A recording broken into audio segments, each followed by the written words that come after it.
Deixa eu apimentar o negócio aqui um pouquinho. Eu estou com dois conferencistas aqui itinerantes. E a nossa igreja, a Plenitude, é uma igreja que abraça o ministério itinerante, o Gabriel sabe disso. Nós fazemos ali programações dentro do nosso calendário, que, que nós oportunizamos os da casa para ministrar, para as pessoas crescerem, Sim. se desenvolverem, né? E ali eles pregam, e os pastores sempre pregam aos domingos, mas nós usamos o culto de Sexta Power para trazer também o itinerante, porque nós acreditamos nesse ministério e temos alianças com muitos pregadores itinerantes que passam por ali, muitos amigos que se aliançam a nós. E a gente está falando de dinheiro, de dízimo, e eu acho que vale a pena para o ouvinte de casa, né, ganhar um pouquinho sobre o que eu vou propor na mesa aqui agora. Não combinamos nada sobre isso, mas eu vou propor algo. Muitas pessoas falam assim: ah, é errado cobrar para pregar, porque de graça recebestes, de graça dai. Correto? Nós temos uma premissa na Plenitude que ninguém vai lá e sai de mãos vazias. A gente tem costume, Gabriel sabe disso, de honrar o ministro que vai lá pregar, e nós honramos, procuramos honrar da melhor maneira possível, porque eu, como pastor, eu tenho entendimento que o cara saiu da casa dele, o cara vive disso, o cara tem família para sustentar, ele abriu mão do tempo dele, então ele não está cobrando pela palavra que ele está pregando, a palavra é de graça. A palavra, independente de quem estiver pregando, o público, o ouvinte vai estar recebendo. Mas nós estamos honrando a dedicação do tempo da pessoa que está ali. Por exemplo, aqui está meu livro e está o livro do Gabriel. A gente nem está para fazer propaganda do livro hoje. Se fosse nesse requisito, o livro a gente teria que dar de graça. Por que a gente vende? A palavra que está aqui é de graça, o ensinamento. Agora, o tempo que gastamos, o tempo que dedicamos em estudar para gerar esse livro, tem um custo. Sim. Agora, a pergunta que eu quero fazer para vocês dois, dentro dessa cama que eu preparei aqui, é lícito o pregador estipular o valor? Ou o correto é ele deixar à vontade por conta da igreja, ofertar aquilo que o pastor puder, aquilo que a igreja puder e sentir no coração? Sabia que ele ia mandar pra mim. Então, devido a essas, tenho uma certa, um pouco tempo de caminhada, né? Eu já tô aí nessa jornada aí ministrando, já tem já os seus 15 para 17 anos. Comecei bem novo, então eu tenho observado, eu já passei por inúmeras situações, pastor, inúmeras, tanto agradáveis quanto desagradáveis. E as desagradáveis, assim, no nível mais desagradável possível. Já tive muitas experiências de estar em uma mesma programação e não estipular valor, e na confiança de que quem está me convidando é consciente, vai me honrar e tal. E aí depois, quando sai a programação, você vê lá que tem uma figurinha lá, né, vamos usar assim, tem uma pessoa lá naquela programação que você sabe que para trazer ele é toda uma logística, Ok. e aí, quando chega na sua vez, o café é aquele café pequenininho, né? E quando é na vez do outro, É um é banquete. um banquete.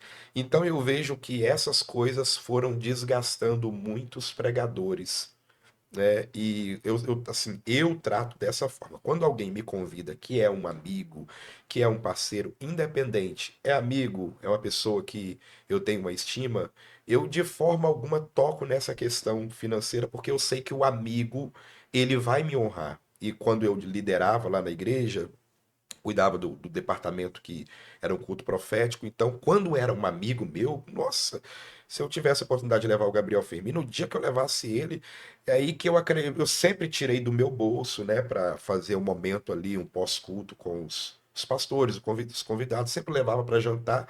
Então, quando era um amigo, eu falava: não, pastor, pode achar que hoje a oferta é eu que dou, eu acrescento aí o que a igreja vai fazer e a janta é por minha conta, porque é amigo. Só que a gente tem visto que quando é amigo, parece que eles fazem o inverso. Não precisa, né? É, tipo assim, não, é meu amigo, ele vai lá só pela amizade, o tapinha nas costas. Então, eu sempre tenho perguntado, quando a igreja vai me convidar, irmão, eu não estipulo o valor, mas o que que você pode fazer por mim?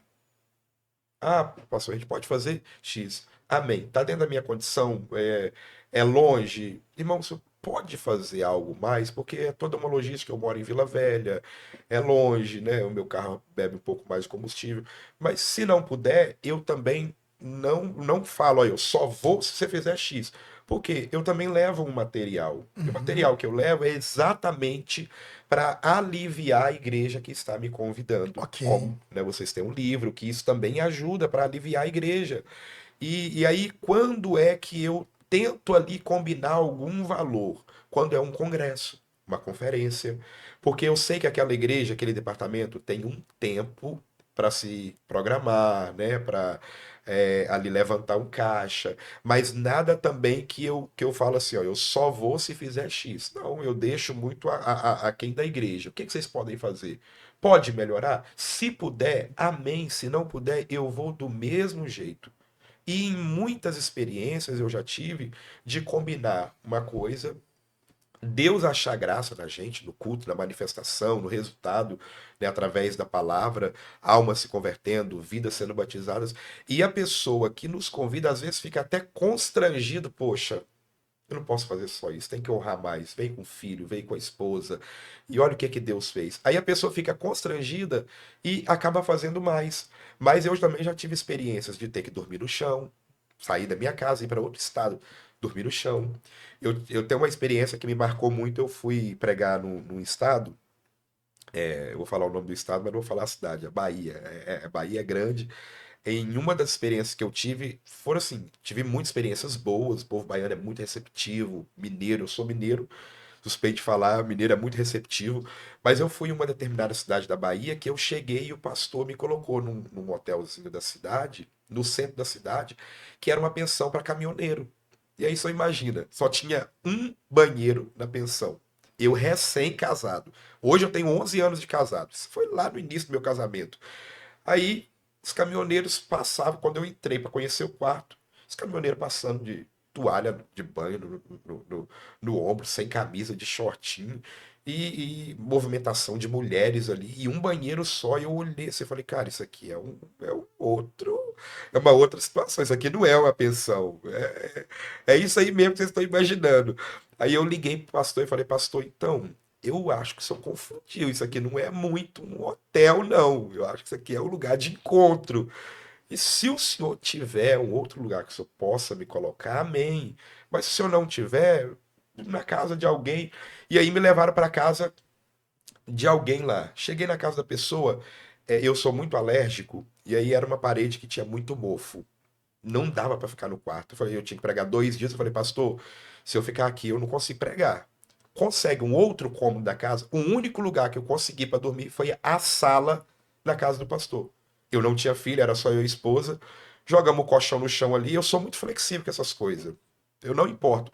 Só que quando você vai observando esse nível de tratamento, aí você entende o porquê que muita gente que hoje está no auge faz algumas exigências. Eu não concordo com essas questões exorbitantes. Mas o básico, eu Sim. concordo porque eu já passei, eu sei como é que é.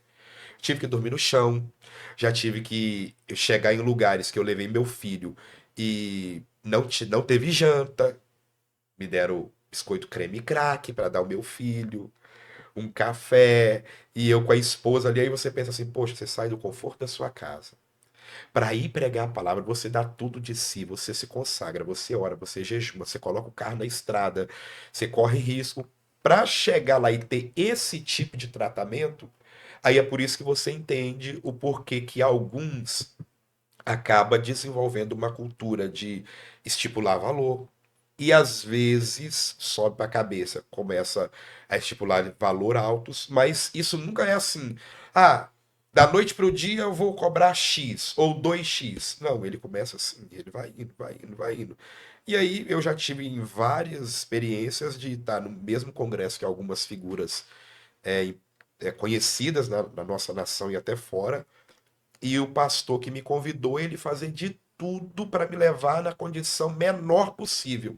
Depois do culto, ele sentar comigo numa mesa e aí começar a ostentar. Não, porque nós trouxemos aqui fulano, nós trouxemos aqui ciclano. E aí eu olhei para ele e falei assim, poxa, é só na minha vez que... Na minha senha, o É negócio logo na desandou. minha ceia, Deus. Mas assim, é um mundo de altos e baixos. Então a gente tem que ter muito equilíbrio, né? Entendendo que o dom ele não é para essa finalidade, mas se você em algum momento não parar e colocar a cabeça no lugar e ter um certo equilíbrio ali e observar, porque na primeira fala você já sabe quem é de honra e quem não é. Ok. E quem é de honra, você muitas vezes nem precisa tocar nesse detalhe, porque é de honra. Agora, quem não é de honra, não interessa o momento que está Esquece. vivendo. Ele nunca vai te honrar.